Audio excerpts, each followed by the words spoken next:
Justement, le ministre de la Santé doit faire un nouveau point demain. Pour vous, est-ce qu'il faut passer à la vitesse supérieure, fermer les bars et les restaurants parce que l'alcool aidant, forcément, on se relâche? Alors, je ferai un distinguo entre les restaurants et les bars. Je pense que les restaurants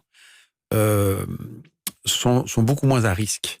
Les gens sont assis, les tablés, c'est 8-10 personnes.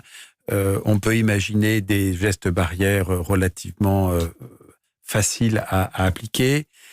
Pour les bars, c'est plus compliqué, effectivement. Les bars, les gens sont relativement agglutinés les uns à côté des autres. Les gens ne portent pas le masque. Et donc, moi, je serais plus inquiet pour les bars que pour les restaurants. Donc, pour vous, il faudrait vraiment clairement aller vers une fermeture des bars ou un nouveau protocole sanitaire encore plus renforcé? Alors après, l'idée de 22h, je vois bien effectivement les humoristes qui disent il n'y a pas de virus à 22h moins 5 et il y a un virus qui arrive à 22h05. Non, mais c'est sûr que plus on avance dans la soirée, plus on a pris d'alcool, plus on a envie de rigoler et plus effectivement on ne respecte pas les gestes barrières et on a des opportunités de contamination interhumaine.